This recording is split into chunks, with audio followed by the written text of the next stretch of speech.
안녕하세요. 네, 형법강론 8번째 시간입니다. 비가 오는데 오시느라고 수고 많이 하셨습니다.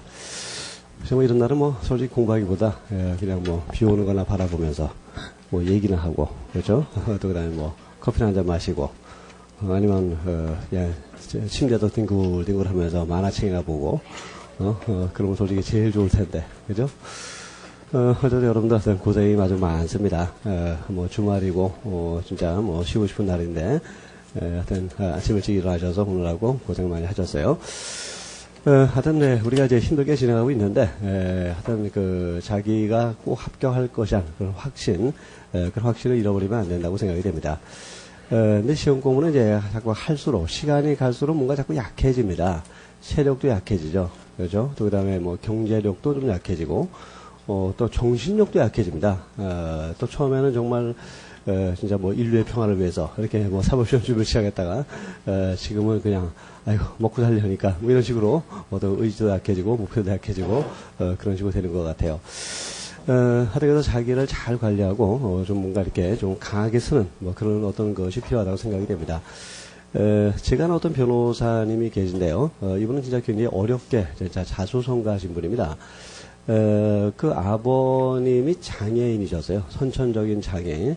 그러니까 그 생활은 사실은 뭐 뻔하죠. 안 봐도 뻔합니다. 그래서 한 5 형제 중에 이제 막내였는데 이 형들이 중학교를 나온 사람이 없대요. 그러니까 초등학교 나오고 다 이제 돈 벌러 이제 간 겁니다. 거의 뭐 방치되다시피 해서 자라게 된 겁니다. 근데 이분은 초등학교를 마치고 자기도 당연히 중학교를 안 가는 걸로 생각을 했대요. 위에 형들 아무도 안 갔으니까. 그렇지만 뭐 어린 나이에 어디 가서 일할 때도 마땅치 않고, 그래서 이제 빈들빈들 놀았다는 겁니다. 근데 그러다가 이제 그 길거리에서 6학년 때 담임 선생님을 만났대요. 그래서 공부도 이렇게 잘했던 아이인데 중학교도 못 가고 놀고 있으니까, 담임 선생님이 좀 마음이 아팠겠죠. 그래서, 담임 선생님이, 야, 너 이렇게 놀지 말고, 그럼 학교를 다시 와라 그러더래요. 학교를 다시 와라. 그래서 이분이 할 일이 없어서 6학년을 한 번 더 다녔대요. 그냥, 청강생지로. 사실은 선생님 조교 노릇을 했대요. 그래서 이제, 학생들 채점도 하고, 또 그 다음에 뭐 이렇게 여러 가지 뭐 사무 처리 좀 해주고 그랬다는 겁니다. 그리고 6학년 한 번 더 다녔지만, 그렇다고 뭐 뾰족한 수가 또 있는 것도 아니죠. 근데 우리 이제 우연히 길을 가다가, 뭘 봤냐면, 어떤 이제 공민학교에서 장학생을 모집한다는 그런 공고를 봤다는 겁니다. 그리고 시험을 봤는데 합격을 했어요. 근데 공민학교, 지금도 이런지 모르겠는데, 학력이 인정 안 되는 학교입니다. 이제 검정고시를 봐야 되는, 그런 학교예요. 그러니까 어떻게 보면 이제 좀 아주 가난한 사람들이 이제, 가서 공부하고, 검정고시 통해서 학력을 인정받는 그런 학교인데, 거길 나와서 이제, 고등학교는 이제 제대로 진학을 했어요. 그래서 이제, 광주에 있는 꽤 괜찮은 고등학교에 그 당시에 진학을 했습니다. 그래서 이분이 또 법과대학을 또 진학을 했어요. 그러니까 그 집에서 뭐 개천에서 욕난 겁니다. 그 초등학교밖에 안 나온 사람들인데 대학교까지 진학했고 법과대학을 진학해서 사법시험을 공부한다니까 완전히 온 집안에서 그냥 영웅이죠. 그렇게 된 겁니다. 근데 뭐 사시가 그렇게 쉽게 되질 않겠죠. 그래서 이분이 이제 그 재학 중에 굉장히 열심히 공부를 했는데 1차조차 안 됐어요. 이때의 심정은 정말 참담한 겁니다. 참담한 거예요. 그분이 공부할 때 정말 온 집안 식구들은 지금 다 날품팔이해서 밀어줬을 겁니다. 그렇죠? 근데 1차조차도 안 된다. 이거 참 정말 참담한 겁니다. 그래서 그런 얘기가 있죠. 법대생들은 입학식 날에는 하늘을 쳐다본다고 말합니다. 왜? 원대한 꿈이 있거든요. 그래서 2학년 때 사시, 3학년 때 행시, 4학년 때 위시. 그래서 삶과 합격의 그 영광을 바라보는 아주 그래서 하늘을 쳐다본다고 합니다. 근데 졸업식 날은 전부 땅바닥만 쳐다본대요. 왜? 1차조차 안 됐거든요, 대부분이. 그죠? 그러니까, 야, 이게 뭐 이러고 학교에서 밀려나가는 기분, 뭐 이런 느낌이 드니까 굉장히 비참해지는 겁니다. 이분이 또 거기다가 또 이분이 이제 군대를 그 당시에 간단하게 뭐 방위로, 일로로 끝내셨는데, 결혼을 했어요. 결혼을. 아니, 그 상황에서 무슨 또 결혼이냐? 그럴 수밖에 없었습니다. 우리 이제 그 공민학교 때부터 사귀었던 여학생이 하나 있었어요. 근데 그 여학생하고 이제 결혼을 이제 또 졸업하자마자 하게 된 겁니다. 그러니까 공민학교 때 사귀었던 여학생이니까 역시 그 집안의 형제 형편도 그게 썩 좋은 것이 아닌 그런 상황이에요. 또 아이를 계속 셋이나 낳았습니다. 줄줄이. 그렇죠? 그러니까 결혼하고 아이 셋 낳을 때까지도 1차가 안 됐어요. 그렇게 해서 공부하는 겁니다. 그러니까 뭐 경제적 능력 전혀 없죠. 두 사람 다 이제 힘들죠. 그래서 처갓집에 그 문간방 조그만 방 하나 얻어가지고 거기서 생활했다는 겁니다. 5 식구가 거기서 살았다는 겁니다. 근데 장인 장모는 이 사위를 볼 때 어떻게 보일까요? 왼수처럼 보이는 겁니다. 아니 그냥 취직해서 살지 뭐 무슨 사시한다고 저렇게 진짜 되지도 않을 거 저러고 왼수고 다니냐. 걔는 자기 딸 고생만 시키냐 이렇게 되는 거죠. 그러니까 이분이 장인 장모가 너무 무서워가지고 보기만 하면 막 욕을 퍼붓고 그러니까 무서워가지고 새벽에 일어났대요. 장인 장모 일어나기 전에. 그리고 집을 빠져나오는 겁니다. 그래서 도서관 가서 공부하고 그다음에 또 밤늦게 돌아오는 겁니다. 잠드신 이후에. 그래서 얼굴 한 마디를 치려고 그냥 주머니는 뭐 비어있죠. 자기가 정말 얼마나 가난했냐. 뭐 정말 신발도 제대로 없어가지고, 때로는 진짜 신발도 이렇게 뭐 철사줄로 이렇게 얽어가지고 그렇게 신고 다닌 적도 있었다는 겁니다. 정말 극빈 상태였죠. 아주 극빈 상태. 그래서 이분이 자꾸 이제 의지가 약해지더래요. 자기 이제 아이들 보면은 아이들도 얼마나 고생하겠습니까. 그러니까, 야, 내가 그냥 취직해서, 뭐, 내가 뭐, 법대 나왔으니까 뭐, 취직은 그래도 뭐, 어렵지 않게 될 텐데, 취직해서 그냥 어느 정도 벌어서, 일단 좀 이렇게 좀 생활을 좀 해야 되지 않을까, 이런 생각이 자꾸 들더래요. 근데, 아니야. 내가 어렸을 때부터 꿈이 있는데, 지금 어렵다고 해도 포기할 수 없어. 라고, 자기 다시 또 공부해야 된다고 생각한 겁니다. 정말 힘든 겁니다, 지금. 경제적으로 어렵죠. 1차로 세좀 안 되고 있는 상황이죠. 나이는 지금 거의 30에 가까운 나이가 된 거죠. 그렇죠? 그래서 이분이 자기가 자꾸 무너지려고 해가지고, 자기를 좀 굳게 세우려고 어떻게 하고 다니냐. 아주 유치합니다. 아주 유치한 행동을 했어요. 걸어 다닐 때, 왼쪽 발 나갈 때 합, 오른발 나갈 때 격, 이러고 걸어 다녔대요. 그리고 합격. 뛸 때는 합격. 이렇게 뛰어다니는 겁니다. 그랬대요. 밥을 먹을 때도 그랬대요. 합격. 또 이제 밥을 씹으면서도 합격. 이러고 살았다는 겁니다. 근데 이분이 말씀하시는데 그게 아주 묘하게 진짜 효과가 있더래요. 자기한테 굉장한 힘을 주더라는 겁니다. 하루에 합격을 수만 번 외치고 다니니까 진짜 나는 꼭 합격해라는 확신이 들더래요. 자, 합격할 확신이 드는데 공부 안 하겠습니까? 공부하겠죠. 합격할 건데 왜 공부를 안 해요? 그렇죠? 그러니까 공부도 열심히 잘 되더라는 겁니다. 이분이 결국 이제 합격을 했고, 또 성적도 상당히 좋게 합격을 했어요.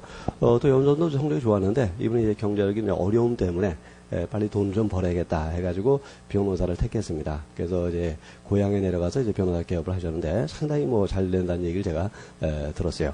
그래서 밑에서 제가 겨울에 한번 전화를 해봤더니 없더라고요. 그래서 사무장만 있더라고요. 그래서 어디 가셨습니까? 물어봤더니 일본 갔다는 겁니다. 그래서 아니 어떻게 일본 가셨습니까? 그랬더니 온 가족 데리고 스키 타러 갔대요. 스키 타러. 그래서 그렇게 가냈던 사람이 이제는 외국으로 스키 타러 다니는 그 정도가 돼 있더라고요. 그래서 참 기분이 좋았습니다. 일단 뭐 그게 뭐 안 좋게 들릴 수도 있겠지만 그래도 그렇게 이제 고생해가지고 자기 목표를 이루어가지고 이전 지역사회에 이제 봉사도 하면서 어려운 사람 도와주면서 또 자기 가족도 더 행복하게 하면서 살아가는 모습이 참 좋다라는 생각이 들었습니다. 그러니까 여러분도 자기 나름대로 어떤 주문을 하나 만들어 보세요. 주문. 힘들 때 외치는 주문, 속으로 외우는 주문, 그렇죠? 그게 어떤 것이든 좋습니다. 그 얘기만 딱 들으면 힘이 딱 날 수 있는 그런 어떤 주문 같은 거 만들어 보세요.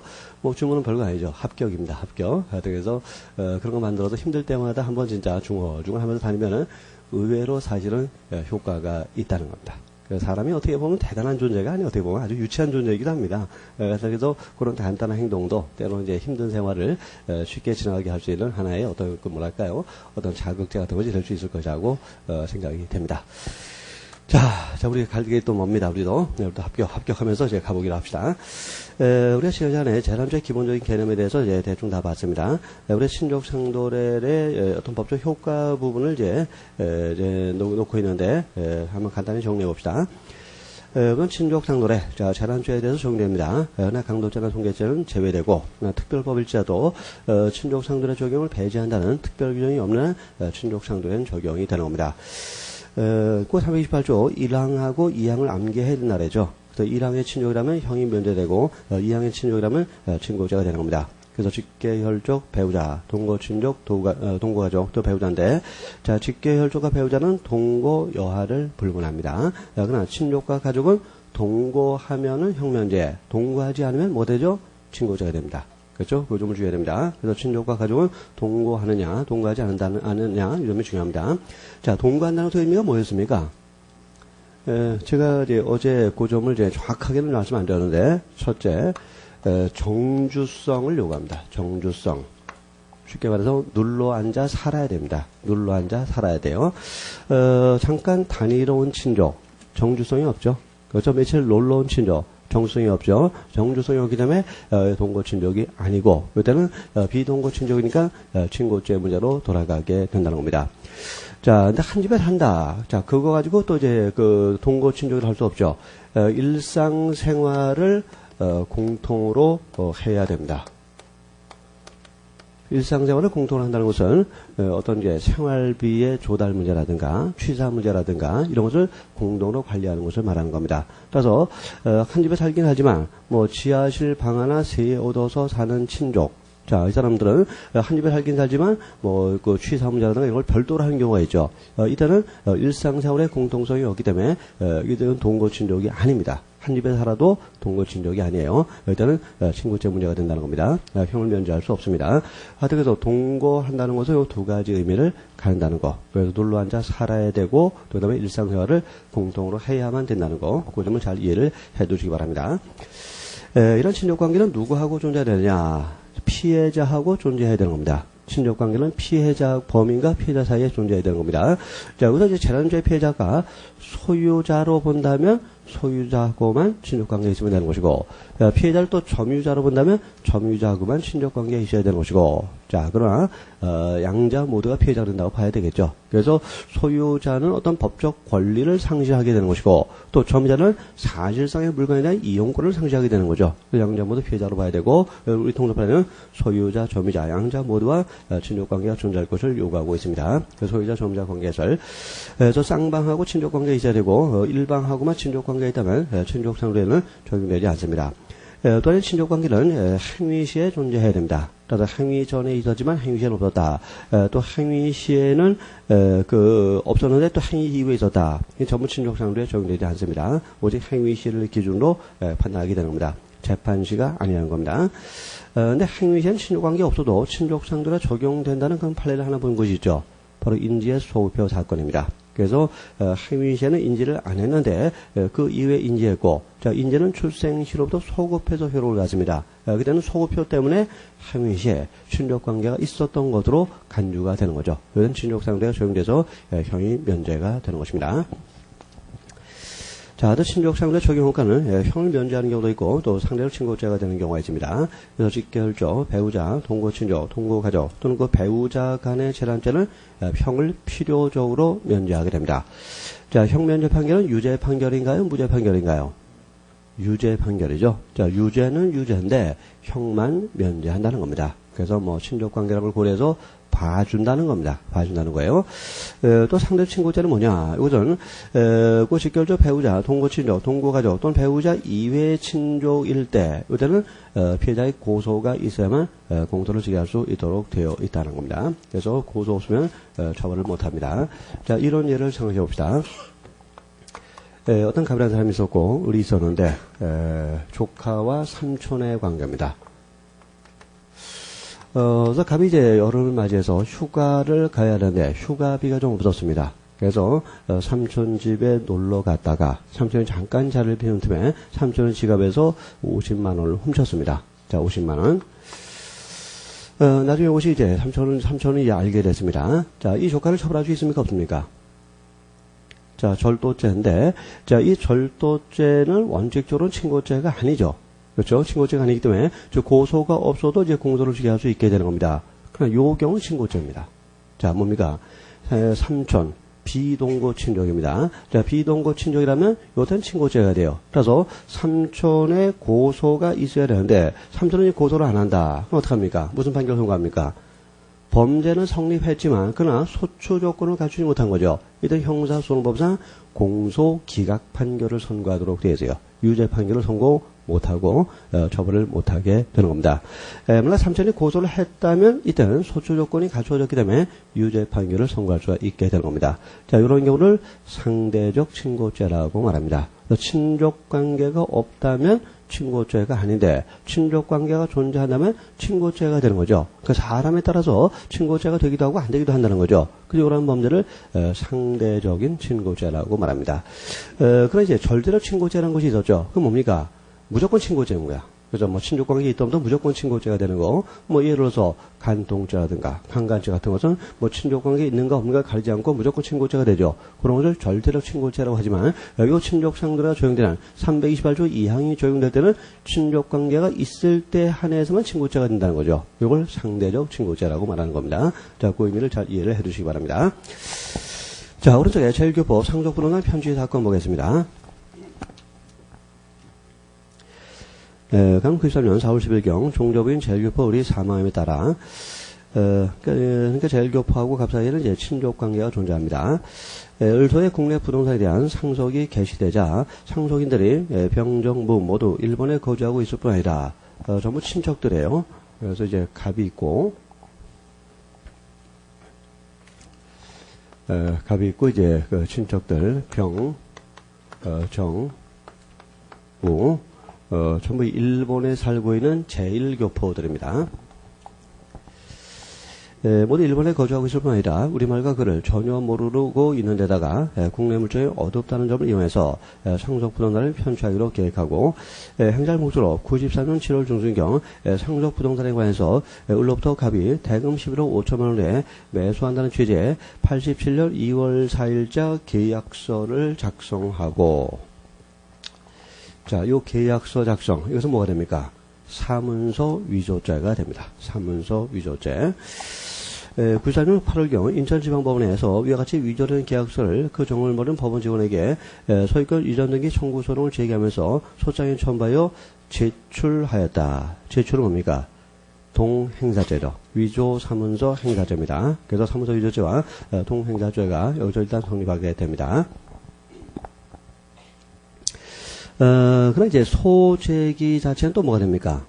뭐 아직 우리가 배우지 않았지만 이거는 소송 사기로서 사기죄의 실행착수가 인정되는 겁니다. 법원을 속여서 유리한 판결을 받으려고 했는데 이런 것을 소송 사기라고 말하고 이 소송 사기의 경우에 원고의 경우에는 원칙적으로 소제기 시의 실행착수가 인정됩니다. 그래서 갑은 사기죄의 실행착수 인정된 겁니다. 뭐 판례상으로 이제 승소 판결이 확정됐는지는 좀 약간 명확히 나와 있지 않은데 가정해봅시다. 승소 판결이 확정됐다고 가정한다면 거기서 소송 사기는 기소가 되는 겁니다. 그렇게 하면 이제 병과 정과 무에 대한 사기로서 기소가 됐다고 이제 가정해봅시다. 그다음 봅시다. 병과 정과 무는 모두 갑이 호주로 되는 호족의 가족으로 등재되어 있고 자, 갑이 호주의 지위를 갖고 있고 병과 정가무는 가족의 지위를 갖고 있다는 겁니다. 그런 관계예요. 병은 혼인하였으나 자, 병은 이제 기혼입니다. 그러나 이제 정가무는 미혼입니다. 미혼. 한번 갑의 사기범에 대해서는 특정 경제범죄 가중처벌에 관한 법률이 적용된다. 자, 특정 경제범죄 가중처벌에 관한 법률, 이걸 간단히 줄여서 특경법 또는 특경가법이라고 말합니다. 최근에 판례는 특경가법이라는 말을 많이 쓰고 있어요. 특경가법, 그렇게 간단히 기억하세요. 일단 뭡니까? 사기죄가 되는데, 형법상의 사기죄보다 이제 가중처벌되는 특경가법상의 사기죄가 성립하게 된다는 겁니다. 자, 여기서 이제 하나 논점이 되는 것이, 이 특경가법상의 사기죄에 대해서도 친족상도례가 적용될 수 있느냐 하는 것이 먼저 논점이 되겠죠. 자, 뭡니까? 사기죄는 재산죄에 대해서 적용되는데 그 재산죄는 형법상의 재산죄로 제한되는 것은 아니다라고 그랬죠. 특별법상의 재산죄일자도 친족상도례 규정을 배제한다는 특별한 규정이 없는 한 친족상도례 규정은 적용되는 겁니다. 그래서 갑의 특경가법상의 사기죄에 대해서도 친족상도례는 적용되는 겁니다. 근데 이제 병하고 정하고 무가 지금 어떤 관계입니까? 참 호주인데 어떤 관계입니까? 호주가 가족인데 이 호주 제도가 이제 폐지가 돼버렸죠. 폐지가 돼버렸고 그럼 현행법에 따르면 뭐가 됩니까? 그냥 친족입니다. 친족 관계가 되는 거죠. 뭐 가족이라고도 할 수 있겠지만 뭐 친족이라도 할 수 있겠죠. 그러나 친족으로 보든 가족으로 보든 어떻게 됩니까? 친족과 가족은 동거한다면 328조 1항에 따라서 형이 면제되는 것이고 비동거한다면 친고죄가 되는 겁니다. 자, 이 사람은 일본에 살고 있어요. 이 사람들은 갑은 한국에 살고 있고 비동거 친족이죠. 비동거 가족입니다. 또 비동거 친족, 비동거 가족이라면 친고죄가 됩니다. 그래서 병과 정과 무의 고소가 있어야 되는데 병과 정과 무는 고소를 안 했습니다. 그럼 어떻게 됩니까? 소추조건 결여로 인해서 현행법 하에서는 공소 기각 판결을 선고할 수밖에 없습니다. 갑을 처벌할 수 없게 된다는 거죠. 하여튼 그래서 그 판례 해설은 이제 그 호주 제도가 폐지되기 전에 이제 얘기인데 그러면 이건 이전 별 의미가 없어요. 그래서 아래에서 네 번째 줄 그걸 기초로 정리하시면 될 겁니다. 그래서 현행법을 전절한다면 동거 친족 내지 동거 가족이 아니라 비동거 친족 비동거 가족이고 비동거 친족 비동거 가족이라면 친고죄가 되는데 고소 없으니까 소추 조건 결혼에서 공소 기각 판결을 선고받게 된다는 거. 자, 그 점을 주의하시기 바랍니다. 어쨌든 현행법에 따라서 이해하세요. 그래서 아래서 넷째 줄 그 내용을 정리하시면 맞게 됩니다.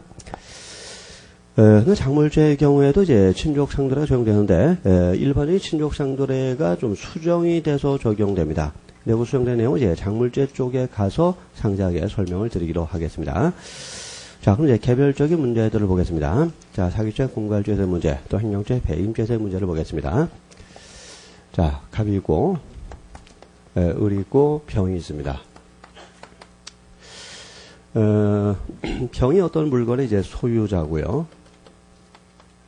을은 이제 병의 대리인입니다. 이런 관계인데, 자, 갑이 을을 기망했습니다. 그래서 을은 속았어요. 속은 사람은 이제 피기망자라고 말합니다. 속은 사람. 그래서 을이 속아가지고 병의 물건을, 병의 대리인 을이 갑한테 처분하고 말았습니다. 또 을은 이제 피기망자인 동시에 처분 행위자가 됩니다. 그러나 이로 인해서 피해를 본 사람은 그 물건의 소유자는 병이 되겠죠. 병은 피해자입니다. 자, 이와 같이 피기망자와 피해자가 일치하지 않는 경우 이것을 삼각사기라고 말합니다. 우리가 사기죄 편에 가서 또 상세하게 공부를 하게 될 겁니다. 자, 이제 사기죄고, 자, 사기죄 설명하고, 사기죄는 친족상도례가 적용이 되는데, 도대체 누구하고 친족관계가 있어야만 친족상도례가 적용될 것이냐, 이 문제입니다. 즉, 피해자하고는 물론 당연히 있어야 되겠죠. 그렇죠? 근데, 피기망자, 속은 사람인 을하고도 친족관계가 있어야만 되느냐, 이런 문제가 생기는데, 자, 아까 말씀드렸듯이, 친족상도례는 범인과 피해자 사이의 친족관계가 있을 때 적용되는 겁니다. 그럼 이제 병이 피해자는 건 분명한데, 속은 사람, 을도 피해자냐. 자, 사기죄는 재산죄입니다. 따라서 재산상의 피해자는 피해자가 되고, 속은 을은 피해자가 아닙니다. 그러면 뭡니까? 병하고만 친족관계가 있다면, 여기던 친족상도례는 적용이 되는 겁니다. 자, 사기죄는 순수한 재산죄이기 때문에 그런 겁니다. 여기서 순수한 재산죄니까 재산상의 피해자인 병하고만 친족관계가 있다면 속은 을하고는 친족관계가 없어도 친족상도례가 적용이 되는 것입니다. 이것이 다수설과 또 판례의 태도이기도 합니다. 자, 근데 이것이 공갈로 바뀌면 조금 얘기가 달라질 수가 있습니다. 자, 갑이 을을 공갈했습니다. 폭행과 협박으로 겁을 줬다는 겁니다. 자, 그래서 을은 이제 피공갈자입니다. 폭행과 협박을 당한 사람이에요. 그래서 을이 이제 겁을 먹어가지고 병의 물건을 처분했습니다. 그래서 병이 이제 물건을 잃어버려서 병이 이제 피해자가 되는 겁니다. 이때 갑에게 공갈죄가 성립하는데, 자, 공갈죄의 경우에도 친족상도례가 적용되는데, 자, 병이 피해자라는 것은 뭐 당연한 얘기입니다. 자, 문제는 을도 피해자는 하는 것이 문제가 되는 겁니다. 근데 을도 피해자가 된다고 봅니다. 왜냐하면 공갈죄는 폭행과 협박을 수단한 범죄이고, 따라서 폭행과 협박을 당한 을도 피해자로 보는 겁니다. 그러면 갑에게 이 공갈죄에 대해서 친족상도례를 적용하기 위해서는 을과 병, 자, 피공갈자와 피해자 양자 모두와 친족관계가 있어야만 친족상도례를 적용할 수 있다는 것이 우리 다솔의 태도가 됩니다. 자, 사기죄하고 다르다는 거 주의를 하시기 바랍니다. 자, 이로서 사례식 문제로 출제될 가능성이 상당히 높습니다. 사례식 문제로. 그러니까 구조를 잘 파악을 하셔야 됩니다. 다음에 또 행령죄, 배임죄에 문제가 또 있는데, 자, 이런 경우를 또 생각해 봅시다. 자, 갑이 있고, 을이 있고, 병이 있습니다. 역시 이제 을은 병의 대리인이고, 병은 이제 물건의 소유자입니다. 이런 관계인데, 을이 이제 갑한테 어떤 물건을 위탁했습니다. 물론 그 물건은 이제 병의 것이었죠. 근데 이제 병이 그것을 이제 횡령을 해버렸다는 겁니다. 횡령. 자, 횡령죄는 재산죄니까 재산상의 피해자인 병이 피해자가 된다는 건 당연한 얘기입니다. 따라서 병하고 친족관계가 있어야만 친족상도에 적용되는 겁니다. 그럼 을은 피해자가 아니냐? 자, 을하고 친족관계가 있을 것을 요구하느냐, 요구하지 않느냐? 자, 우리 다도판례는 을하고도 친족관계가 존재할 것을 요구합니다. 을하고도.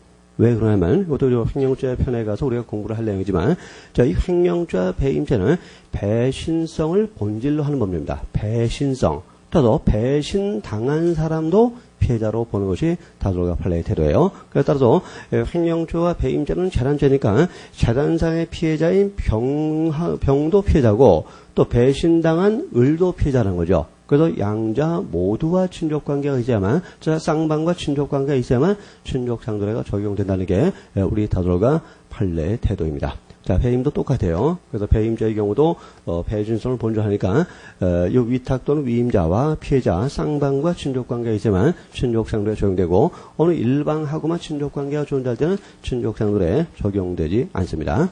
자, 그 판례도 한번 확인해 볼까요? 1057페이지 위에 판례입니다. 횡령법인이 위탁자가 소유자를 위해 보관하고 있는 물건을 위탁자로부터 보관받아 이를 횡령한 경우, 자, 실판의 사건을 가지고 본다면 소유자가 지금 병이고 위탁자가 을이라는 겁니다. 이렇게 달라지는 경우입니다. 자, 근데 그거를 횡령을 했을 때, 밑줄 보시면, 38조 제2항의 친족 간의 범행에 관한 조문은 범인과 피해 물건의 소유자 및 위탁자, 쌍방 사이에 같은 조문에 정한 친족관계가 있는 경우에만 적용된다는 겁니다. 쌍방 모두와 친족관계가 있으면 되고 일방하고는 친족관계가 있지만 다른 쪽하고는 친족관계가 없다면 친족상도례에 적용될 수 없다고 판례도 판시하고 있는 겁니다. 자, 횡령과 배임 똑같이 판단한 겁니다. 그래서 이제 공갈죄도 그렇고 횡령죄도 그렇고 배임죄도 그렇고 자, 두 사람 모두와 친족관계가 존재해야 되는 겁니다. 다만 사기죄는 안 그렇다는 거죠. 사기죄는 순수한 재산죄이기 때문에 재산상의 피해자인 병하고만 친족관계가 있다면 을하고는 친족관계가 존재하지 않을 자도 친족상도에 적용이 되는 겁니다. 그 1057페이지 아래에 사시 문제가 나와 있죠. 좀 복잡한 문제인데 뭐 복잡한 건 아니고요. 개별적인 사례들을 쭉 열거해 놓은 것에 지나지 않습니다. 그래서 형법상 친족 간의 어떤 그 범행에 대해서 특별 취급을 하는 경우가 여러 가지 경우가 있는데 그건 그 다음 페이지에 쭉 정리가 좀 되어 있습니다. 우리가 본 것도 있고 또 앞으로 볼 것도 있고 그런데요. 여기서 이제 하나 주의할 점만 좀 설명을 좀 드리겠습니다. 그 보기 1에서 4번 사실관계를 보세요. 4번 가운데쯤 나와 있습니다. 3번 다음 그래도 도피자금이 부족하게 되자 갑은 야간에 자, 그 괄호를 한번 쳐보세요. 야간에 이미 결혼한 갑의 여동생 D의 집에 찾아가 D에게 폭행을 가하여 D로부터 현금 100만 원을 갈취하였다. 이건 이제 공갈죄입니다. 공갈죄를 이제 갈취라고 말하죠. 공갈죄가 되는데 이런 공갈죄가 야간에 이루어졌다는 겁니다. 자, 그리고 4번에 대한 설명, 밑에 보기의 4번을 보세요. 갑의 공갈행위는 폭력행위 등 처벌에 관한 법률 제2조 제2항에 해당하여 형법상 공갈죄에 비하여 그 법정이 더 무겁게 되나, 즉 폭처법상의 공갈죄로서 가중처벌된다는 거죠. 친족 상들에 관한 형법의 규정은 그대로 적용되므로 피해자인 뒤에 고소가 있어야 논할 수 있다. 자, 근데 요 내용이 요 당시 48의 사시 당시에는 요 말이 맞습니다. 그래서 해설도 이제 맞다고 되어 있는데 현행법을 전제로 한다면 틀려버립니다. 왜 그러냐? 그 2006년도 한 중간쯤에 폭처법이 개정됐습니다. 그 어떻게 개정이 되느냐? 그 중에 중요한 게 야간 가중 규정을 삭제했어요. 야간 가중 규정을 삭제했습니다. 따라서 현행 폭처법에 따르면 야간에 공갈죄를 범했다고 해서 가중 처벌되는 것은 아니다라는 겁니다. 그 야간이었다고 해서 폭처법이 적용되는 것은 현행법상으로는 아니라는 겁니다. 그런 점에서 이 4번을 다시 보세요. 갑의 공갈에는 폭력행위 등 처벌에 관한 법률 제2조 2항에 해당하여 형법상 공갈죄에 비하여 그 법정이 무겁게 되나? 이건 틀린 표현이 됩니다. 현행법에 따르면. 왜? 폭처법 2조 2항은 삭제가 되어버렸기 때문입니다. 그래서 현행법을 전제한다면 이건 틀린 표현이 된다는 거. 그래서 요 문제가 출제됐던 그 당시의 폭처법을 전제로 해서 이해를 하셔야 됩니다. 어쨌건 현행법에 따르면 요 문장도 틀린 문장으로 해야 된다는 거. 그 점을 주의하시기 바랍니다. 이렇게 법이 바뀌어가지고 정답이 달라지는 그런 경우도 있으니까요. 어쨌든 이 내용 이해를 해두시기 바랍니다. 자, 그럼 이제 재단죄 기본적인 개념들 다 마쳤고요. 개별적인 재단죄에 대해서 하나씩 보기로 하겠습니다.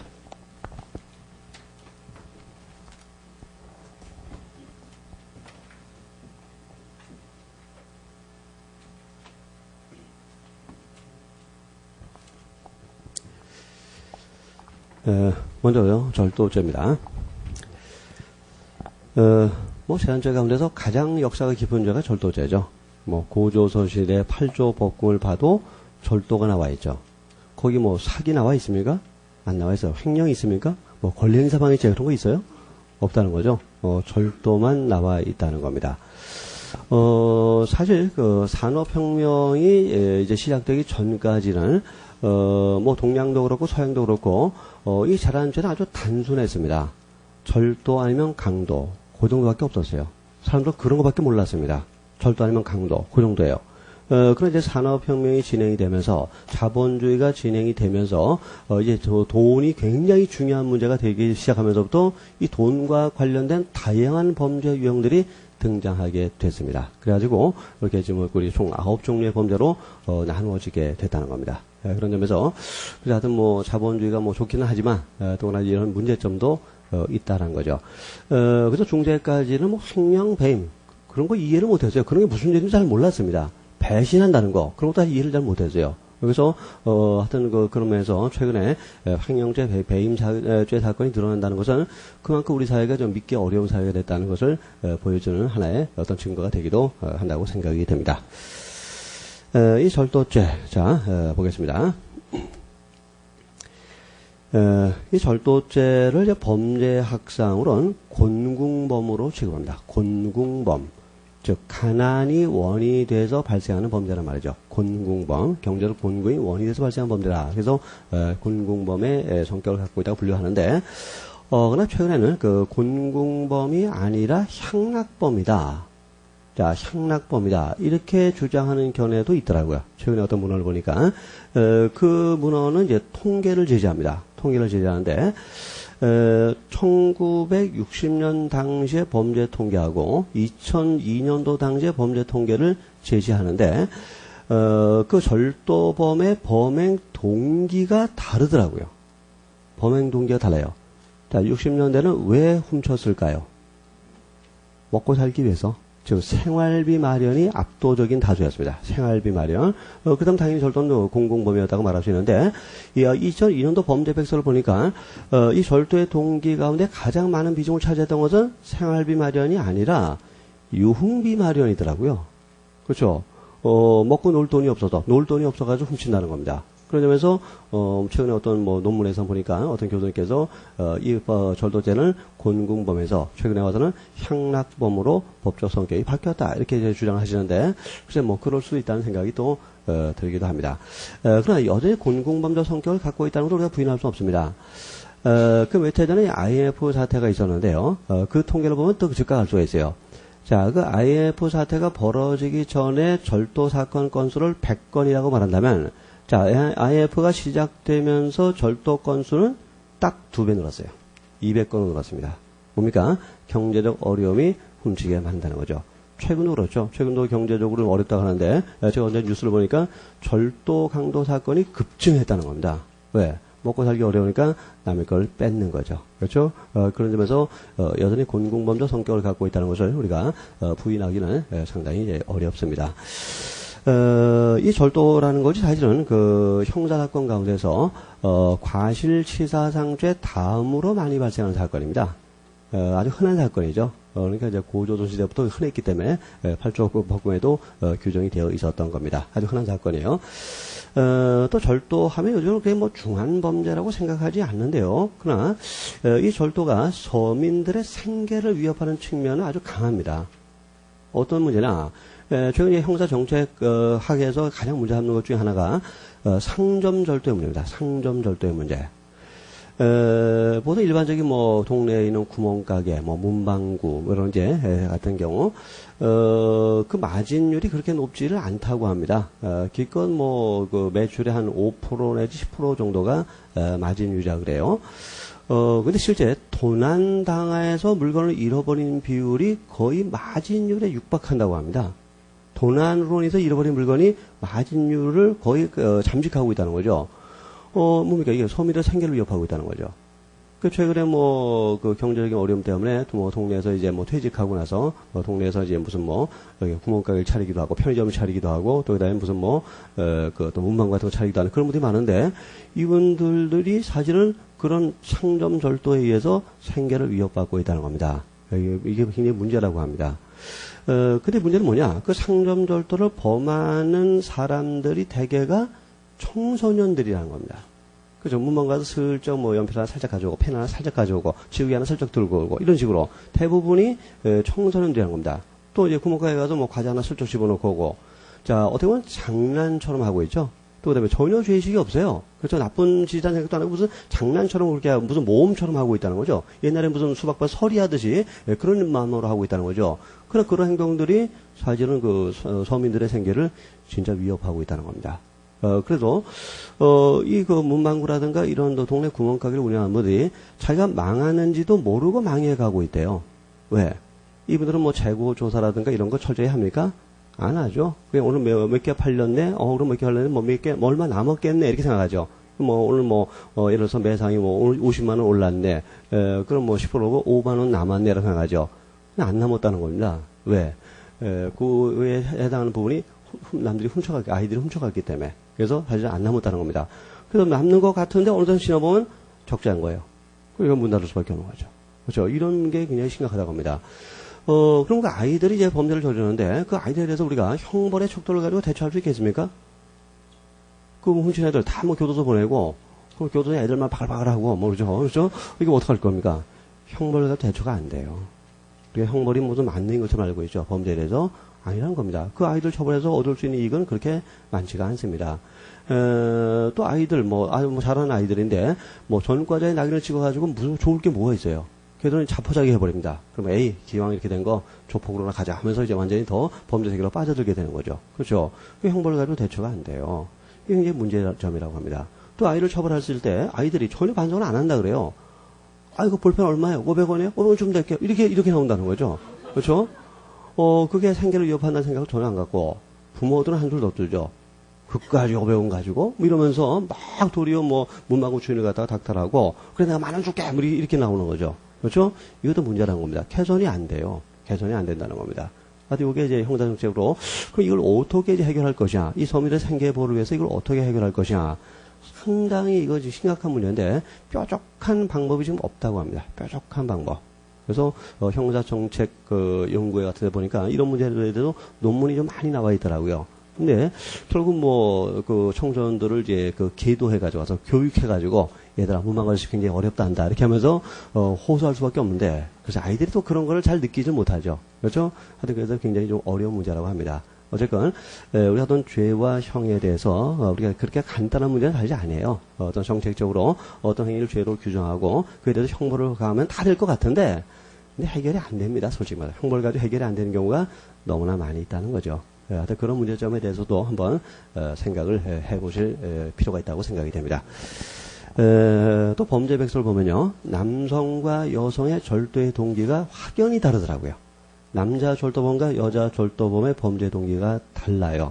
자, 여자 절도범들은 왜 훔칠까요? 대부분이 생활비 마련이었습니다.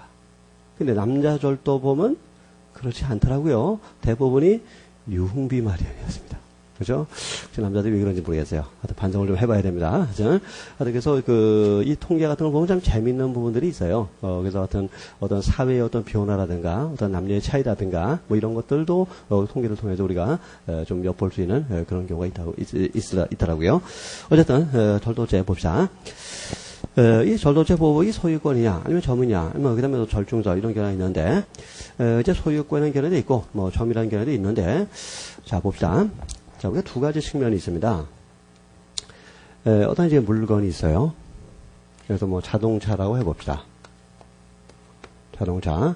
그럼 이제 소유 관계하고 점유 관계를 가지고 보기로 합시다. 이 자동차 이제 화물차라고 해봅시다. 자, 소유자는 A라고 생각해봅시다. 내 점유자는 B라고 생각해봅시다. 근데 이걸 갖다가 이제 갑이 훔쳐가세요. 이 화물차를 훔쳐갔다는 겁니다. 이걸 우리가 가만히 들여다보면 두 가지 측면이 있습니다. 첫째, A의 소유권을 침해했다는 측면이 있죠. 그렇죠? 그럼 A의 소유권만 침해했습니까? 자, B는 그 화물차를 몰고 다니면서 생계를 유지하고 있는데 그 화물차를 잃어버리게 된 겁니다. 그러니까 B는 화물차를 현재 소유자는 아니지만 화물차를 점유하고 그 화물차를 통해서 자신의 생계를 유지하고 경제적 이익을 누리고 있다는 겁니다. 근데 그걸 갑이 훔쳐가면서 B는 그런 이익을 놓치게 된 거죠. 그럼 뭡니까? A만 피해자가 아니죠. B도 피해자로 보는 것이 타당하죠. 그래서 법적 측면에서 형식적 측면에서 본다면 A가 피해자가 되지만 경제적 측면에서 사실적 측면에서 바라본다면 B도 피해자가 되는 겁니다. 이렇게 본다면 양자 모두를 고려하는 절충설의 입장이 타당하다고 하지 않을 수가 없는 겁니다. 자, 이 피해자가 누구냐의 문제가 또 무엇과 밀접한 연관성을 가지고 있습니까? 친족 상돌의 적용과 밀접한 관련성을 가지고 있는 겁니다. 자, 그래서 절도죄 보호법익을 소유권이라고 보는 입장에서는 소유자하고만 친족관계가 있다면 점유자하고는 친족관계가 없어도 친족상도례가 적용된다는 결론이 나오게 된 것이고, 반대로 점유로 보는 입장에서는 B하고만 친족관계가 있다면 A하고는 친족관계가 없어도 친족상도례가 적용된다는 결론이 나오게 되는 겁니다. 그러나 우리의 결론은 뭡니까? 쌍방. 그렇죠? 소유자, 점유자, 쌍방하고 친족관계가 있어야만 친족상도례가 적용된다는 것이 통솔과 판례 입장이었죠. 이렇게 본다면 소유권뿐만 아니라 이 점유도 절도죄 보호법익이 된다고 보는 것이 타당합니다. 또 형식적으로 바라본다면 소유권인데 실질적으로 바라본다면 사실 점이라는 거죠. 양자 모두를 고려한 견해가 타당하다고 생각이 됩니다. 그래서 학설상으로는 소유권설이 다수설인 것 같습니다. 확실히 말하기는 좀 어렵지만, 그래서 제가 다수설이라고 확신할 수 있는 것은 다수설이라고 표현을 했는데, 그렇지 않은 것들은 다수설이라고 표현을 안 하고, 그저 주만 표시했습니다. 어쨌건, 소유권설이 다수설일 것 같은데, 판례는 그렇지 않습니다. 자, 다음 페이지에 판례가 나와 있는데, 봅시다. 처음부터 보세요. 절도죄는 재물의 점유를 침탈함으로 인하여 성립하는 범죄이므로 재물의 점유자가 절도죄 피해자가 되는 것이나 점유자가 피해자라는 겁니다. 자, 그럼 뭡니까? 절도죄 보호법익은 점유자의 점유권이라는 거죠. 점유자의 점유라는 거죠. 그래서 판례는 점유를 절도죄의 주된 보호법익으로 보고 있습니다. 자, 다수하고 다르죠. 다수는 소유권을 주된 보호법으로 봅니다만 우리 판례는 점유를 주된 보호법익으로 보고 있다는 겁니다. 그 다음 보세요. 절도죄는 점유자의 점유를 침탈함으로 인해서 그 재물의 소유자를 해하게 되는 것이므로 재물의 소유자도 절도의 피해자로 보아야 할 것이다. 자, 소유자도 피해자가 된다. 이 말은 소유자의 소유권도 보호법익이 된다. 그 말입니다. 그래서 우리 판례는 다수설과 달리 소유보다도 점유를 더 중시합니다. 그래서 점유가 주된 보호법이고 부차적으로 소유자의 소유권도 보호법이 된다는 그런 입장을 취하고 있습니다. 또 절도는 이제 침해범으로 보는 것이 다수설의 태도가 됩니다. 자, 그럼 절도죄 보겠습니다. 타인이 점유하는 타인의 재물을 절취함으로써 성립하는 범죄입니다. 즉시범이고 상태범이죠. 따라서 뭡니까? 기수 즉시 종료되는 것이 원칙입니다. 그러나 이제 현장에서 발각돼도 추적을 당할 때는 그때만은 기수 시기와 종료 시기가 달라질 수 있다는 거 저는 설명을 좀 드렸습니다. 자, 본죄의 객체는 타인이 점유하는 타인의 재물입니다. 자, 타인이란 말이 두 번 나왔습니다. 첫 번째 타인은 타인이 점유하는 바로 타인 점유를 말합니다. 점유의 타인성을 말하는 겁니다. 그래서 타인의 단독 점유도 타인 점유고 또 행위자 타인의 공동 점유도 타인의 점유가 된다 그랬죠. 공동 점유도 타인의 점유로 취급을 해야만 됩니다. 또 그다음에 소유의 타인성도 필요하죠. 그래서 타인의 단독 소유도 타인 소유고 또 행위자 타인의 공동 소유도 타인의 소유가 되는 겁니다. 거기 보면요. 판례 가운데 좀 설명할 게 있는데 자, 1061페이지 아래 10년간 방치된 물건을 보겠습니다. 육지로부터 멀리 떨어진 섬. 자, 이 섬의 이름은 네파수도입니다. 네파수도. 이럴 때 이제 이 사건을 내파수도 사건, 좀 아주 쉽게 기억을 할 수 있겠죠. 내파수도란 파수도입니다. 그래서 어디 있는지 저도 잘 모르겠어요. 내파수도. 오늘 돌아서 인터넷 한번 검색해 보세요. 어디 있는지. 내파수도. 자. 광산을 개발하기 위해서 발전기, 경운기 엔진을 섬으로 반입하였다가 광업권 설정이 취소됨으로써 광산 개발이 불가능하게 되자 육지로 그 물건들을 반출하는 것을 포기하고 그대로 유기하여 둔 채 섬을 떠난 후 10년 동안 그 물건들을 관리하지 않고 있었는데 자 여기 하여튼 육지고 육지부터 멀리 떨어진 섬입니다. 자, 내파수도. 이 섬에 이제 을이라는 사람이 거기다 이제 발전기, 경운기 등등 어떤 물건들을 이제 놔두고 이제 광업권 설정이 취소되니까 이 섬을 떠나서 육지로 이제 가버렸습니다. 자, 을이 가버렸다 해봅시다. 이런 상황이에요. 근데 그 섬에 거주하는 피고인이 자 갑이 그 소유자가 섬을 떠난 지 7년이 경과한 뒤 노후된 물건들을 피고인 집 가까이 옮겨놨다. 자, 요 섬에 갑이라는 사람이 살고 있는데 자, 7년 동안 방치된 창고를 어느 날 가본 겁니다. 거기 보니까 쓸만한 물건들이 들어있었겠죠. 그래서, 그 중에 일부 쓸만하겠다 싶은 것을 자기 집 근처로 옮겨 놓았다는 겁니다. 경운기 엔진을, 이렇게, 옮겨 놨다고 한번 가정해 봅시다. 그러고 3년이 지났습니다. 자, 사실 그 전에 을은 사망을 했습니다. 사망을 했고, 자, 을의 이제 상속인들, 병이라고 해봅시다. 자, 상속인들이 이제 을의 재산을 조사하는 과정에서 그렇지. 아버님이 전에 무슨 섬에서 무슨 뭘 하셨지. 그때 물건을 두고 왔다 그랬지. 그 물건 찾으러 가자 하고 이 상속인들이 섬에 나타나게 된 겁니다. 물론 이 창고 안에 물건에 대해서 무슨 목록 같은 게 분명히 있었을 겁니다. 그 목록들 대조해 보니까 경운기 엔진이 없어요. 어디 갔나 찾아보니까 갑의 집 근처에 가 있다는 겁니다. 그래서 어떻게 했을까요? 너 훔쳐갔어? 이렇게 된 거죠. 훔쳐갔어. 그래서 이제 검사는 요 갑을 절도죄로 기소를 하게 된 겁니다. 자, 이때 절도죄가 성립하기 전 이 경운기 엔진이 자, 이 갑의 입장에서 타인 소유 또 타인 점유가 돼야만 됩니다. 요것이 타인 소유이면 틀림이 없죠. 을의 소유였다가 상속돼서 병의 소유가 된 겁니다. 타인 소유면 틀림이 없는데 자, 타인의 점이냐, 자, 을이나 또는 상속인의 점이냐, 이것이 문제가 되는 겁니다. 자, 을이나 상속인의 점이냐, 어떻게 보면 되는 겁니까? 점유의 요건을 검토하면 되는 겁니다. 점유의 요건. 그래서, 기본적으로 점유의 객관적 요건과 주관적 요건을 검토하면 되는 겁니다. 자, 객관적 요건, 뭡니까? 점유 사실이죠. 점유 사실. 어떤 경우에 점유 사실, 지배 사실이 인정됩니까? 사람과 재물 사이에 밀접한 장소로 연관성이 인정될 때 점유 사실 인정되는데, 내파수도하고 육지하고 아주 멀리 떨어져 있어요. 뭡니까? 이 점의 객관적 요건을 인정하기가 어렵죠. 또 주관적 요건으로서 점유의사, 자, 지배의사가 인정될 것이냐가 문제가 되는데, 자, 이 엔진을 방치하고 10년 동안 안 나타났어요. 10년 동안 안 나타났다는 겁니다. 그래서 우리 판례는 이건 지배할 의사도 없다고 판시했습니다. 지배할 의사도 없었다. 그럼 뭡니까? 이것은 을의 점유도 아니고, 그 다음에 상속인 병의 점유도 될 수 없고, 그러면 타인 점유가 아니라는 겁니다. 타인 점유가 아니다. 자, 그래서 타인 소유, 타인 점유라면 절도죄가 성립할 수 있는데, 이건 타인 점유가 아니니까 절도죄는 성립될 수 없다고 판시한 겁니다. 자, 이론적으로 본다면 무슨 죄 성립은 가능합니까? 그렇죠. 점유 이탈물 횡령죄 성립은 가능한데 검사는 절도죄로 기소를 했기 때문에 법원은 절도죄가 아니다라고 해서 무죄 판결을 선고하고 말았습니다. 하여튼 이론적으로는 점유 이탈물 횡령죄 성립은 가능하다는 거, 자, 그 점을 이해를 해두시기 바랍니다. 그 다음에 좀 약간 재밌는 사건인데, 최근 사건인데, 이건 분명히 내년에 출제가 될 것 같아요. 그 판례 정리에서 3번 판례 보세요. 임차인이 임대차 계약 종료 후 식당 건물에서 퇴거하면서 종전부터 사용하던 냉장고의 전원을 켜둔 채 그대로 뒀다가 약 1개월 후 철거해가는 바람에 그 기간 동안 전기가 소비된 경우, 식당에도 사용하던 냉장고였고 한 달 정도 냉장고가 그냥 돌아간 거죠. 의대 전기료 그렇게 많이 나오지는 않았을 겁니다. 10,000원 전후에서 나왔을 겁니다. 그래서 10,000원 전기료가 나왔는데 그래서 냉장고를 안 갖고 간 거죠, 지금. 가져가야 되는데 안 갖고 가고, 그 건물에다가 냉장고를 방치했다가 한 달 있다 가져간 겁니다.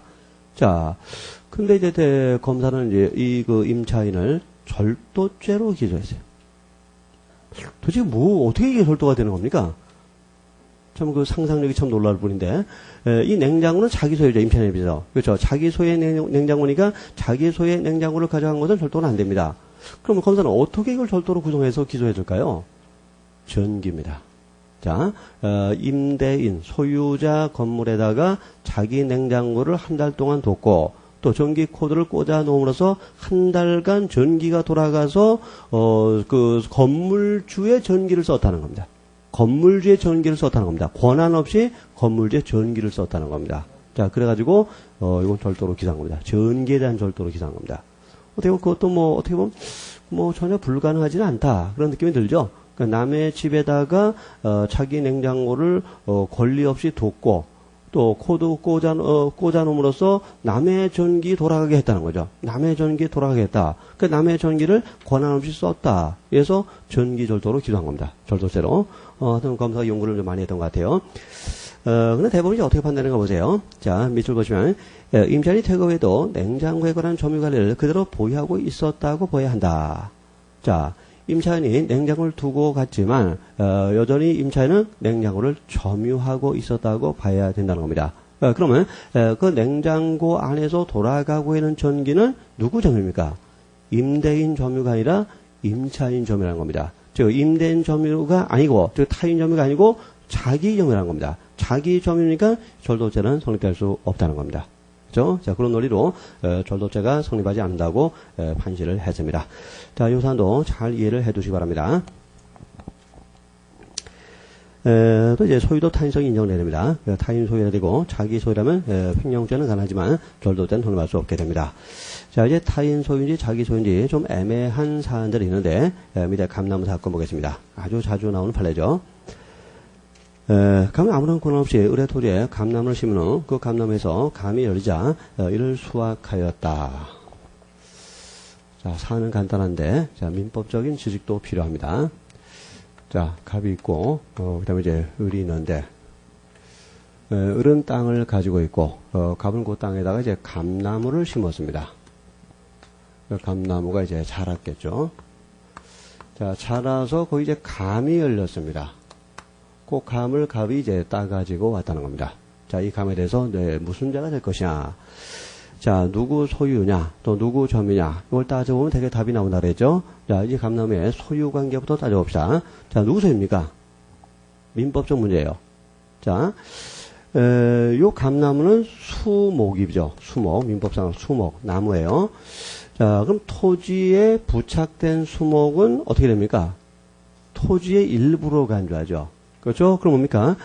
이 토지가 을의 소유니까, 을의 소유의 토지에 부착된 요 감나무란 수목도 을의 소유가 되는 것이고, 자, 을의 소유인 감나무에서 열린 감도 을의 소유가 되는 거죠. 그렇죠? 그래서 타인 소유, 타인 점유의 감을 따가지고 왔다. 그 절도를 우리 판례가 인정했습니다. 자. 이건 이제 판례상의 변형의 대비를 좀 해야 됩니다. 자, 이제 절도가 되는 경우는 갑이 을의 동의 없이, 즉, 권한 없이 감나무를 심은 경우입니다. 동의 없이, 권한 없이 감나무를 심은 거예요. 근데 만약에 을의 동의를 얻어서 심었다면, 자, 어떤 권한을, 가지고 심었다면 어떻게 될까요? 이때는 이 감나무는 갑의 소유가 된다고 합니다. 갑의 소유. 그래서 권한 없이 심었을 때는 을의 소유가 되지만 권한을 가지고 심었다면 여기는 갑의 소유가 되는 겁니다. 그래서 권한을 가지고 심은 감나무의 감을 따왔다면 이때는 절도가 안 되는 겁니다. 이 점을 주의하세요. 그래서 권한이 있느냐 없느냐 이걸 잘 봐야 됩니다. 자, 또 하나 변형이 가능한 게 이걸 감나무가 아니라 예를 들어서 무슨 이걸 뭐로 바꿀까요? 상추로 바꿔보자, 상추. 상추로 바꿔봅시다. 자, 갑이 을의 땅에 허락도 없이, 자, 권한 없이, 허락 없이 상추를 심었고, 자, 그 심상추를 이제 상추가 자라니까 갑이 따가지고 왔다는 겁니다. 이때 감나무에 대한 논리를 그대로 적용해서 절도죄 성립을 인정합니까? 이때는 절도가 안 된다고 봅니다.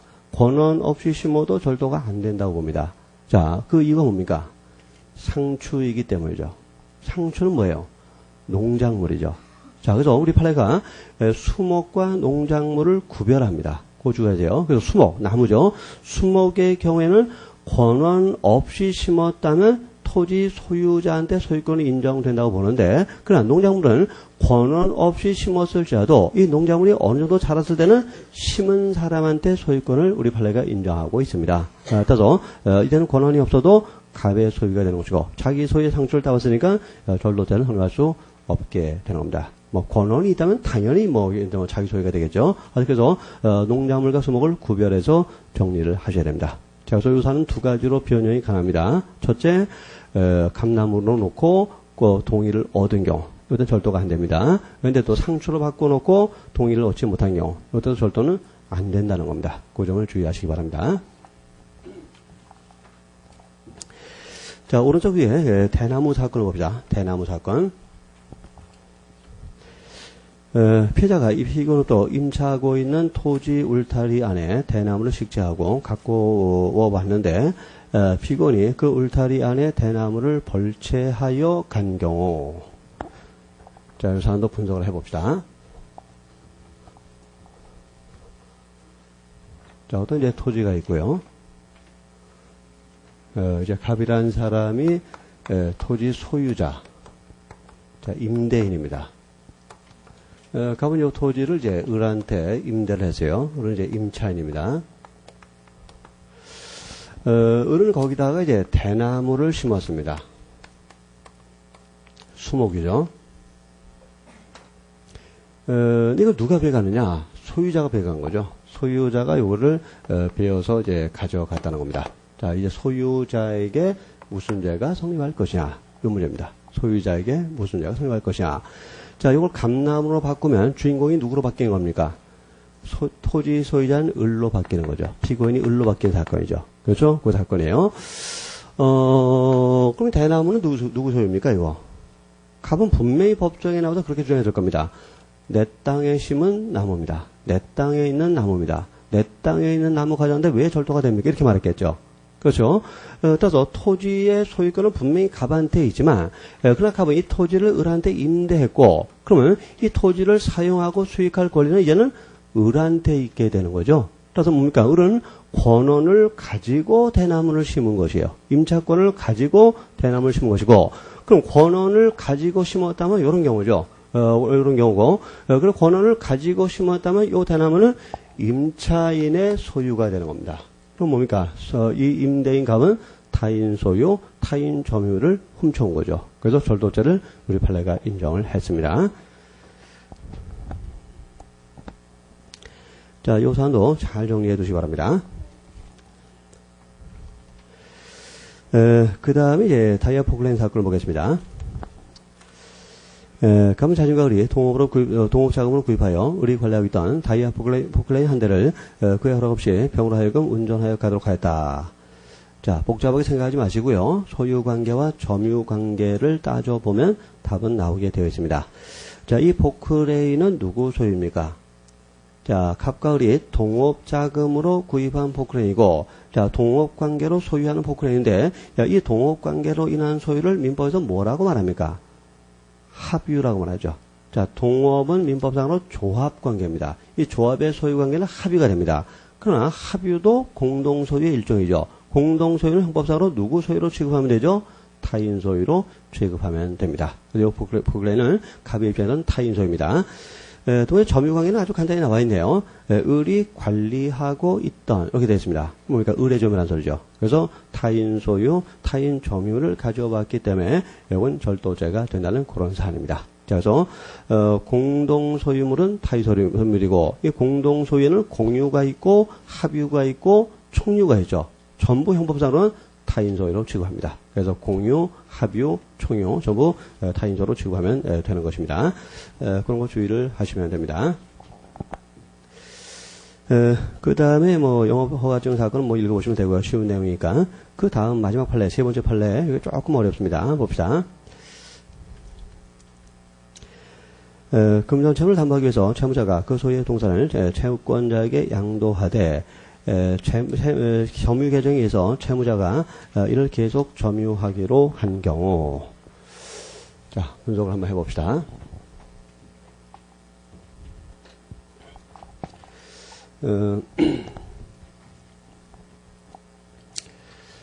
이제 갑이라는 사람이 있었고, 을이라는 사람이 있었습니다. 갑으로부터 이제 돈을 빌렸어요. 그래서 이제 갑이 채무자고, 을은 채권자입니다. 또 을은 이제 갑한테 담보를 요구했습니다. 또 채무자 갑은 예를 들어서 자기가 갖고 있는 어떤 이제 기계가 있는데, 그 기계를 을한테 담보로 제공했습니다. 그래서 원칙적으로는 이 기계에 대한 점유를 을한테 이전시켜야 될 겁니다. 그러나 이제 두 사람은 또 점유 개정 방법으로 점유는 그냥 갑이 하는 걸로 했다는 겁니다. 점유는 그냥 갑이 하는 걸로 했다는 겁니다. 담보로 제공했지만 점유는 그냥 갑이 하고 있어요. 이런 경우에 도대체 이 기계에 대한 이 담보물에 대한 소유권이 누구한테 있느냐? 자, 우리 판례는 이중적으로 좀 바라보고 있습니다. 자, 그 다음 문장 보세요. 계속 점유를 한 경우 특별한 사정이 없는 동산의 소유권은 신탁적으로 이전된다는 겁니다. 자, 담보 제공했을 때 이 기계에 대한 소유권은 신탁적으로 이전된다는 겁니다. 신탁. 자, 신탁. 민법에서 배우셨을 거요. 채권 강론 쪽에서 신탁 배우실 겁니다. 그래서 신탁의 경우는 소유관계가 대내 관계와 대외 관계로 나누어지게 됩니다. 자, 대내 관계는 갑과 을 사이의 관계를 말하고, 대외 관계는 갑과 을 이외자 사이의 관계를 말하는 거죠. 소유관계 둘로 나눠지는데, 그 다음 보세요. 대내적 관계, 즉 갑과 을 사이를 말합니다. 자, 갑과 을 사이는 채무자는 의연히 소유권을 보유하나, 자, 을에 대해서는 갑이 소유자라는 겁니다. 자, 을에 대한 관계는 갑이 소유자예요. 그 다음 대외적인 관계, 예를 들어서 병이 있다고 해봅시다. 그럼 병에 대해서는 누가 소유자냐? 그 다음 보시면 대외적인 관계에서는 채무자는 동산의 소유권을 이미 채권자에게 양도한 무권리자가 된다. 뭡니까? 병에 대한 관계에서는 갑은 무권리자니까 소유자가 아니고 이때는 을이 소유자가 된다는 겁니다. 그래서 대내적으로는 갑이 소유자지만 대외적으로 병에 대해서는 이제 을이 소유자가 된다는 겁니다. 자, 이렇게 되는 거예요. 그 다음에 본 판례의 사실관계가 그 다음 페이지에 나와 있습니다. 채권자가 양도담보의 목적물을 이와 같은 방법으로 제3자에게 처분하여 그 목적물을 을의 소유권을 취득하게 한다면 3. 그 제3자라의 그 목적물을 취득하게 한 경우. 자, 채권자 여기서 을입니다. 그래서 을이 이제 병한테 요 기계를 양도한 겁니다. 요 기계를 병한테 양도한 거예요. 근데 기계는 갑이 점유하고 있습니다. 자, 이걸 어떻게 양도할 수 있죠? 반환 청구권을 양도하면 되는 거죠. 그래서 반환 청구권 양도. 그래서 을은 갑에 대해서 기계에 대한 반환 청구를 하는데 그 반환 청구권을 병한테 양도한 식으로 을이 요 기계를 병한테 양도를 했다는 겁니다. 그리고 여기서 병이 소유권을 취득합니까? 취득하지 못합니까? 소유권을 취득하죠. 왜? 병에 대한 관계에서는 을이 완전한 소유자예요. 법적으로. 그러니까 병은 완전한 소유자로부터 반환 청구권 양도식으로 해서 소유권을 취득한 겁니다. 그럼 이제는 뭡니까? 병이 소유자입니다. 그 기계에 대해서는 병이 소유권을 취득하게 됩니다. 그 다음 봅시다. 그 제3자로서는 자기의 소유물을 취득한 것에 불과하다. 자, 그래서 어떻게 되느냐? 병이 가서 요 기계를 가져왔다는 겁니다. 취고했는데 병은 자기 소유물을 가져온 거죠. 그래서 자기 소유물을 가져왔어요. 그래서 병의 입장은 타인 소유가 아니라 자기 소유물입니다. 따라서 병의 취거는 절도죄의 구속요건 해당성이 없는 거죠. 그렇죠. 이렇게 되는 거죠. 병의 행위는 절도죄 구속요건 해당성이 없어요. 왜? 병의 입장에서는 그건 자기 소유지 타인 소유가 아니기 때문이죠. 그래서 자기 소유물을 가져왔으니까 아무리 동의 없이 가져왔을지라도 일단 절도의 구속요건 해당성이 없게 된다는 겁니다. 근데 이렇게 가져오라고 갑이 시킨 거죠. 의리병을 시킨 겁니다. 즉 사주한 겁니다. 자, 여기서 이제 판례가 좀 문제가 있는데, 우리 판례 이렇게 봤어요. 자, 이 병이 소유권을 취득하게 되고, 그 병은 자기 소유물을 가져온 것이고, 자기 소유를 가져왔으니까 절도죄가 안 된다고 했는데, 그래서 시킨 을도 절도죄가 안 된다, 이렇게 판시했어요. 그 다음에 읽어보세요. 제3자로서는 자기의 소유물을 취득한 것에 불과하므로, 채권자의 이와 같은 행위는 절도죄를 구성하지 않는다. 그러나 이론적으로 무엇은 가능합니까?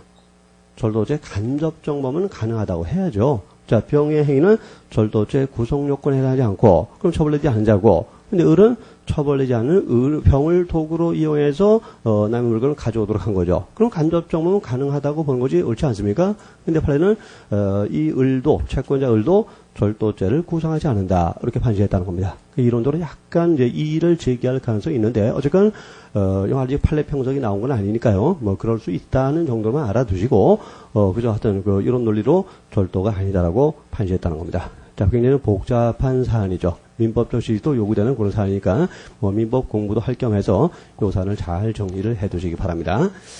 하여튼 요 판례, 요것도 최근 판례고요. 작년 말에 나온 겁니다. 그러니까 요것도 이제 출제할 가능성이 대단히 높아요. 그러니까 특히 더 요지가 그대로 지문으로 돼서 출제할 가능성이 매우 높습니다. 그 요지 중심으로 잘 정독을 해두시기 바랍니다.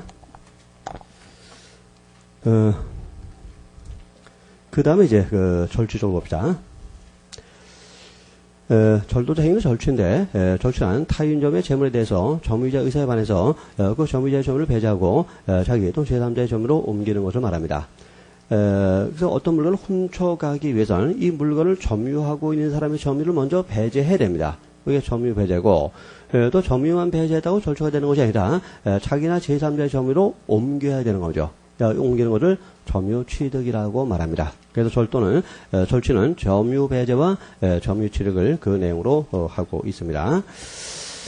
또 절취는 탈취입니다. 탈취는 뭐냐? 의사에 반해서 가져가는 겁니다. 따라서 의사에 반하지 않았고 처음부터 동의가 있었다면 그 동의는 양해로서의 성격을 갖게 되기 때문에 절도죄 구속요건 해당성이 부정이 되는 겁니다. 그 1065페이지에서 그 세 번째 판례 보세요. 피고인이 동거 중인 피해자의 지갑에서 현금을 꺼내가는 것을 피해자가 현장에서 목격하고도 만류하지 아니하였다. 자, 자기 돈 가져가는 걸 보고도 가만히 있었다. 이 가만히 있었다는 것은 뭐라고 표현할 수 있겠습니까? 이건 동의했다고 표현할 수 있는 것이고 묵시적인 동의겠죠. 그때 동의는 양해가 되는 겁니다. 따라서 양해니까 절도죄 구속요건 해당성이 없게 되는 겁니다. 자, 하여튼 절도죄 동의는 구속요건 해당성을 배제하는 양해가 된다는 거. 자, 그 다음 페이지 보시면 이제 절취와 사취를 어떻게 구별할 것이냐 문제가 등장합니다. 그래서 절취면 절도죄고 사취면 사기죄가 되는데 이걸 어떻게 이제 구별할 수 있느냐. 자, 먼저 금목걸이 사건을 가지고 보겠습니다. 그럼 우리 경우에는 금방에서 마치 기금속을 구입할 것처럼 가정하여 물로부터 송금 목걸이 등을 건네받은 다음 화장실에 갔다 오겠다는 핑계를 대고 도주하였다. 자, 저는 잠깐 말씀드린 사안이죠. 자, 이게 어떻게 될 것인가 한번 분석적으로 접근을 해보겠습니다. 자, 갑이 금목걸이를 구입할 의사는 없었습니다. 그러면서 이제 구입할 것처럼 하면서 이제 을의 금은방으로 간 겁니다. 그 이제 갑이 있었고, 그다음에 무슨 이렇게 진열장이 있었고, 진열장 넘어 이제 을이 있었겠죠. 갑이 이제 목걸이 하나를 가리키면서, 요거 참, 마음에 드는데, 한번 좀 목에 걸어 볼까요? 했겠죠. 그래서 을이, 그 금목걸이를 갑한테 주었습니다. 자, 그래서 갑이, 금목걸이를 현재, 그 목에 걸게 된 겁니다. 그래서 외관상으로는 금목걸이를 갑이 점유하고 있게 된 겁니다. 그래서 갑이 여기서 이제 트릭을 쓰죠. 갑자기 아이고 배야 하면서 화장실 어딥니까? 그러니까 이제 을이, 여기 나가시면요, 이쪽에 뭐 있는데, 하고 한 거예요. 그러니까 갑이, 잠깐 화장실 갔다 올게요. 거짓말이죠. 자, 기망을 하고 갑은 그대로 도주를 해버리고 말았다는 겁니다. 자, 이때 갑에게, 절도죄냐, 사기죄냐, 이것이 이제 문제가 되는 겁니다. 우리 절도죄는 탈취죄로 분류되고, 사기죄는 편취죄로 분류됩니다. 자, 탈취와 편취를 구별하는 기준은 뭐라고 했습니까? 처분행위죠. 그래서 상대방의 처분 행위가 있었다면, 즉 처분 행위를 통해서 재산이 이전됐다면 이건 사기죄가 되는 것이고, 그러나 어떤 기망을 했을 자도 이 처분 행위의 존재를 인정할 수 없다면 이때는 탈취로서 절도죄 등이 성립하게 되는 겁니다. 결국 처분 행위가 있느냐 없느냐, 자, 금목걸이를 을이 갑에게 처분했느냐 안 했느냐, 이것이 문제가 되는 겁니다. 자, 갑이 금목걸이 잠깐 주세요 하니까 을은 금목걸이 집어서 갑한테 줬습니다. 처분 행위를 한 겁니까? 자, 처분을 했단 말은 점유가 이전됐다는 말입니다. 자, 점유가 이전된 겁니까? 자, 갑이 목에 지금 걸고 있어요. 이거 갑의 점유입니까? 아니죠. 이미 우리가 공부했어요. 자, 우리가 점유의 개념이 축소되는 경우에서 공부했습니다. 그래서 상점에 가서 손님이 물건을 구입하기 위해서 잠깐 손에 들고 보고 있을 때, 자, 이 주에서 손님에게 점유를 인정했습니까? 아니죠. 여전히 주인에게 점유를 인정했죠. 그렇죠. 그러면 뭡니까? 이거는, 갑의 점유가 아닙니다. 여전히 목걸이는 을이 점유하고 있는 겁니다. 을이 점유하는 거예요. 자, 그래서 갑의 목에 걸려있지만 점유자는 갑이 아니라 을이라는 거죠. 자, 갑에게 점유가 이전되지 않았다는 겁니다. 자, 점유가 이전되지 않았다는 것은 무엇을 의미합니까? 점유를 이전시키는 처분 행위는 없었다는 것을 말하는 겁니다. 그럼 처분 행위가 없었으니까 사기죄는 성립하지 않고 결국 을의 점유니까 갑은 을의 점유를 침해함으로써 을의 소유권을 또 침해하게 된 거죠. 그럼 절도가 되는 겁니다. 자, 여기서 이런 식으로 표현하기도 합니다. 외관상으로 점유를 이전시키는 행동이 있었다고 해서 무조건 처분행위가 인정되는 것이 아니라 이 점유의 이전은 최종적이었고 종국적이었다고 볼 수 있어야만 처분행위의 존재를 인정할 수 있다고 보는 것이 우리도 다뤄야 되랍니다. 자, 점유의 이전이 최종적, 종국적이라야만 처분행위가 있다고 볼 수 있다는 겁니다. 자, 이 산에서 의리한 주인이 금목걸이를 갑한테 넘겨줬는데, 자, 아주 준 겁니까? 가져가라고 준 겁니까? 아니죠. 요 자리에서 목에 잠깐 걸어보라고 준 거지 아주 가져가라고 준 것이 아니었어요. 자, 아주 가져가라고 준 것이 아니었다. 이 말은 뭡니까? 점유의 이전이 최종적이지 못했다는 겁니다. 종국적이지 못했다는 말이죠. 그렇다면 처분행위 존재를 인정할 수 없다는 겁니다. 이게 바로 처분행위의 직접성의 문제입니다. 자, 그래서 처분행위를 통해서 직접 점유가 이전됐다고 볼 수 있어야만, 자, 종국적으로, 최종적으로 점유가 이전되었다고 볼 수 있어야만 처분행위 존재를 인정할 수 있는 것이고 사기죄가 되는 건데, 요사는 그런 직접성이 없고 종국성도 없고 최종성도 없고, 또 그 다음에 점유의 개념이 축소되는 관점에서 보더라도 점유는 이전되지 않았다는 거죠. 그래서 따라서 점유 이전이 없으니까 처분행위가 없는 것이고, 처분행위가 없다면 아무리 기망적 방법을 썼을지라도 사기죄가 아니라 절도죄가 된다는 사안입니다. 자, 굉장히 중요한 사안이니까 잘 이해를 해두시기 바랍니다. 하여튼 점유의 개념이 축소되는 관점으로 접근할 수도 있고요. 또 그 다음에 종국적이었느냐, 최종적이었느냐, 이 관점으로 접근할 수도 있는 그런 사안이 됩니다.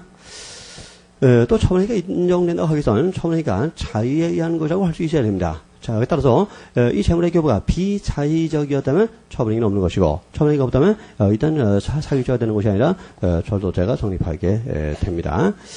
자, 거기 1067페이지 위에 예를 보세요. 가짜 경찰관의 압수에 속아서 취결을 묵인한 경우, 자, 요 예는 출제 가능성이 매우 높다고 생각됩니다. 어떤 가면한 사람이 경찰관이 아니고, 자, 예를 들어서 어떤 뭐 중고 시계를 하나 샀다고 한번 가정해 봅시다. 그 을이 중고 시계를 하나 사서 차고 다니는데 어느 날 가짜 경찰관 갑이 나타나서 그 작물입니다. 작물 갖고 있으면 큰일 납니다. 압수합니다. 이렇게 얘기하는 겁니다. 이때 대개의 사람들은 어떻게 할까요? 그래요? 하면서 주게 되죠. 그렇죠? 작물을 갖고 있으면 죄가 되니까 주게 되는 거죠. 그렇죠? 이건 거짓말이었다는 겁니다. 그 다음은 가짜 경찰관이었어요. 자, 그러면 시계를 잃어버렸는데 이 갑에게 무슨 죄가 될 것이 아닌 문제가 됩니다. 자, 어떻게 보면 가짜 경찰관이라는 것을 모르고 또 작물이 아님에도 불구하고 작물인 것도 착오하고 준 거니까 사기죄가 된다고 볼 수 있지 않을까요? 근데 모든 교과서들은 절도죄가 된다고 봅니다. 아니, 이게 왜 절도가 되는 거죠? 처분행위에 자의성이 없다는 겁니다. 자의성. 자, 의리시계를 불러서 가짜 경찰관 갑한테 줬는데, 자, 이거를 처분행위라고 볼 수 있어야만 사기죄가 되는 겁니다. 근데 처분행위라고 하기 위해서는 이 처분행위에 대해서 자의성이 필요하다는 겁니다. 그럼 자의성을 어떤 경우에 인정이 될 것이냐 문제가 되는데, 이 자의성을 줄 것인가 말 것인가에 대해서 선택의 가능성이 피해자한테 있었을 때 인정되는 겁니다. 자, 아주 상식적인 차원을 생각해 보세요. 물론 여러분들은 아닙니다. 여러분들은 아마 어떤 사람이 와서 그거 압수입니다 하면은 영장 봅시다 그럴 겁니다. 압수 영장 봅시다 그럴 겁니다. 근데 일반인들은 그렇게까지는 안 해요. 그죠? 경찰관이라고 해체하면서 그 작물이라고 말하면 당장 겁먹어도 그냥 주게 되죠. 그죠? 뭡니까? 이런 경우를 생각해본다면, 일반대 입장에서는 이 시계를 줄 수밖에 없었다는 겁니다. 자, 줄 수밖에 없었던 말은 뭡니까? 처분행위에 있어서 자의성을 인정할 수 없다는 거죠. 그렇죠? 비자의적으로 줬다는 거죠. 경찰관이라고 하는 말에 속았고, 또 그 다음에 장물이라는 말에 속아가지고 주기 싫어도 줄 수밖에 없었다는 거죠. 비자의적이에요. 또 자의성이 없으니까 처분행위는 없는 것이고, 처분행위가 없다면 사기죄는 성립되지 않고 절도죄가 성립하게 되는 겁니다. 그렇죠? 그런 내용 주의하세요. 물론 이제 어떤 그 협박을 했다면 공갈죄가 가능합니다. 공갈죄가 가능하지만, 그러나 어쨌건 그 공갈죄가 아니라는 걸 전제로 하는 겁니다, 지금. 그래서 공갈죄가 아니라는 걸 전제로 했을 때, 사기는 안 되고, 절도죄가 성립하게 되는 것입니다. 자, 요 사안은, 여러 교과서에 나와 있는 사안이고, 출제될 가능성이 매우 높다고 생각됩니다. 그러니까, 잘 이해를 해 두시기 바랍니다. 자, 그럼 절도죄 착수시기 문제, 잠깐 쉬었다가 보겠습니다.